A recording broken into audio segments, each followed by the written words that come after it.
अस्सलाम वालेकुम दोस्तों, आज मैं आपके लिए कढ़ी पकौड़ा बनाने की रेसिपी लेके आई हूँ, वो भी बिल्कुल एक नए अंदाज़ के साथ। तो इस तरीके से अगर आप कढ़ी बनाएंगे तो यकीनन आपके घर में सभी उँगलियाँ चाट कर खाएंगे और दोबारा आपसे फ़रमाइश करेंगे। तो ये रेसिपी जो है, ये मेरी अम्मी की रेसिपी है। मैं आज आपको अपनी अम्मी के स्टाइल से सिखाऊंगी। तो चलिए हम रेसिपी देख लेते हैं। तो यहाँ पर कढ़ी बनाने के लिए सबसे पहले दही हम लेंगे। दही मैंने 1.5 पाव लिया है और इसको फेंट लेंगे।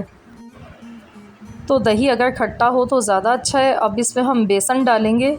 मैं यहाँ पर ये बिरयानी खाने वाला मैंने चम्मच इस्तेमाल किया है, बड़े साइज़ का चम्मच है।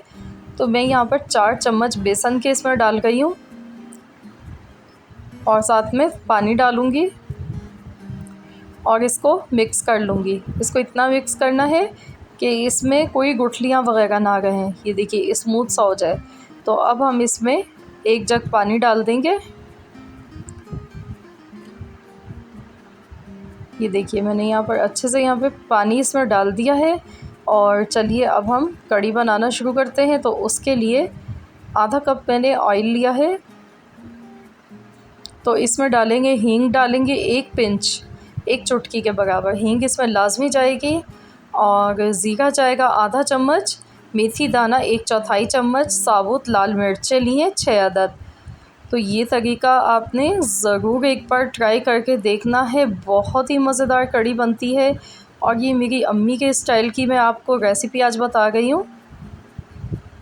तो प्याज को यहाँ पर लाइट गोल्डन कलर आने तक फ्राई करना है। साथ में कड़ी पत्ता इसमें डाल देंगे। 10 से 12 पत्ते मैंने लिए हैं, फ्रेश कड़ी पत्ता यूज़ करना है। तो प्याज को लाइट गोल्डन कलर आने तक फ्राई कर लेंगे। प्याज का कलर डार्क नहीं करना है और प्याज को इस तरह से देखिए मोटा मोटा काट के डालना है, इसको बारीक नहीं काट के डालिएगा। लहसुन अदरक का पेस्ट अब हम इसमें डालेंगे 1.5 खाने का चम्मच। तो लहसुन अदरक भी आपने यहाँ पर बिल्कुल ताज़ा फ्रेश पीस कर डालना है। इससे क्या होगा कि कढ़ी जो है वो बहुत ही मज़ेदार बनती है। अब हम इसमें डाल देंगे लाल मिर्च का पाउडर 1 चम्मच, हल्दी 1 चम्मच। हल्दी से कलर बहुत अच्छा आता है, इसलिए हल्दी इसमें थोड़ी ज़्यादा डलती है। धनिया पाउडर मैंने डाला है, ये मेरा घर का पिसा हुआ धनिया है, 1 चम्मच मैंने यहाँ पे डाल दिया है। मसालों को चला लेंगे। यहाँ आप चाहें तो थोड़ा सा इसमें पानी भी ऐड कर सकते हैं मसाला भूनने के लिए। कुछ सेकंड तक मसाले को पकाएंगे ताकि मसालों का जो कच्चापन है वो ख़त्म हो जाए। लेकिन इसको इतना मत पकाइएगा कि मसाला जल जाए और जो मसालों का जायका है वो बिल्कुल ख़राब हो जाए। तो यहाँ हल्की आंच मैंने रखी हुई है, हल्की आंच पर मैं पका गई हूँ। नमक डाल दूँगी इसमें हस्ब ज़रूरत, मैंने 1 बड़ा चम्मच भर के डाल दिया है और मिला लेंगे। तो बस यहाँ पर देखिए बहुत ज़बरदस्त खुशबू आ गई है इन मसालों की, आप बिलीव नहीं करेंगे, बहुत ही उम्दा खुशबू आ गई है।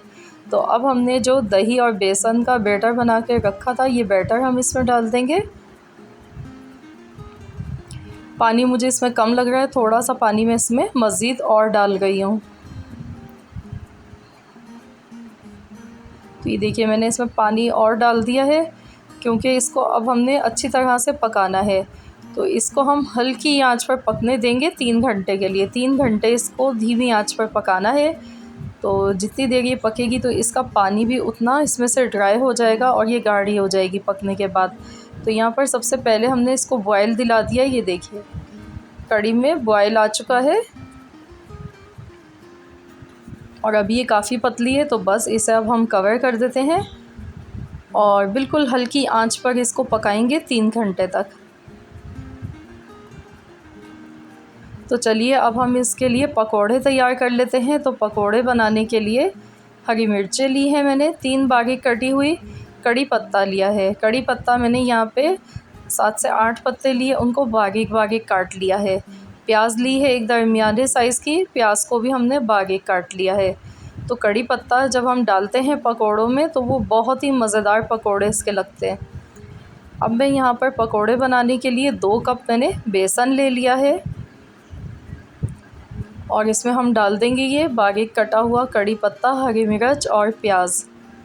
ये तीनों चीज़ें डालने के बाद बेकिंग सोडा है, ये जो खाने का सोडा होता है, 1 चुटकी मैंने सिर्फ डाला है। नमक हस्बे ज़रूरत डाल दिया है। धनिया मैंने डाल दिया है, 1 चम्मच भर के डाला है बड़ा। पिसा हुआ ज़ीरा आधा चम्मच। लाल मिर्च का पाउडर आधा चम्मच। और बस अब इसका हमने थोड़ा थोड़ा पानी डालना है और एक स्मूथ सा बैटर इसका तैयार कर लेना है पकोड़ों का, जैसे नॉर्मली हम पकोड़े बनाते हैं वैसे ही। तो अभी काफ़ी ये सख्त है, तो अब इसमें और पानी डाल के इसको मज़ीद और सेट करेंगे। तो ये देखिए इस तरह का होना चाहिए। तो बस अब हमने इसको रखना नहीं है, फ़ौरन से हम इसके पकोड़े फ्राई कर लेते हैं। पकोड़े आप अपनी मर्ज़ी के मुताबिक छोटे या बड़े जैसे आप चाहें डाल सकते हैं। तो गोल्डन कलर आने तक इनको फ्राई करेंगे, फ़ौरन से इनको नहीं पलटेंगे।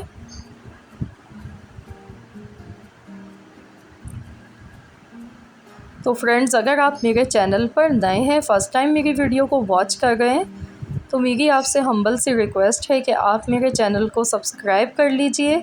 साथ ही में अगर आपको मेरी आज की वीडियो पसंद आती है तो वीडियो को लाइक करना मत भूलिएगा।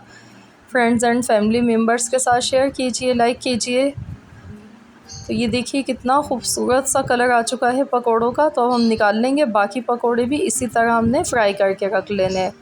तो यहाँ पर देखिए कढ़ी को पकते हुए 3 घंटे हो चुके हैं और ये देखिए ये आधी रह चुकी है। हमने इसको भर के हमने इसमें पानी डाला था और ये पकने के बाद देखिए आधी रह चुकी है। और इसका कलर देखें कितनी स्मूथ सी लग रही है दिखने में। तो जितनी देर कढ़ी को पकाया जाता है ये उतनी ही पक कर ये बहुत ही मज़ेदार हो जाती है, इसमें बहुत अच्छा फ्लेवर आता है। तो मेरी अम्मी इसी तरीके से पकाती हैं कढ़ी, वो हमेशा देर तक पकाती हैं, तो वो बहुत ही मज़े की कढ़ी पकती है। अब हमने इसमें पकोड़े शामिल कर दिए।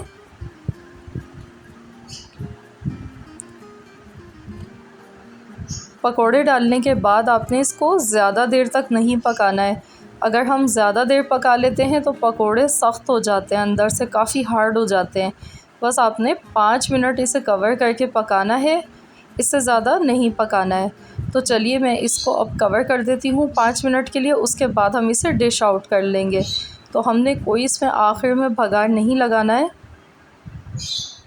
तो ये देखिए 5 मिनट के बाद मैंने डिश आउट कर लिया है कढ़ी को, और मैंने इसमें दोबारा से कोई ऊपर से बघार नहीं लगाया है, क्योंकि जो हमने इसमें पहले बघार लगाया था उसका जो फ्लेवर है इतना स्ट्रॉन्ग है कि इसमें ज़रूरत नहीं पड़ती है दोबारा से बघार लगाने की।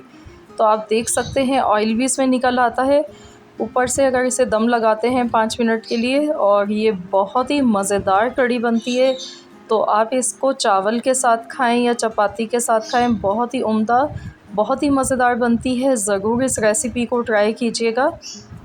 तो फ्रेंड्स, मिलते हैं इंशाअल्लाह ताला बहुत जल्द एक और न्यू रेसिपी के साथ। तो जब तक के लिए अल्लाह हाफ़िज़।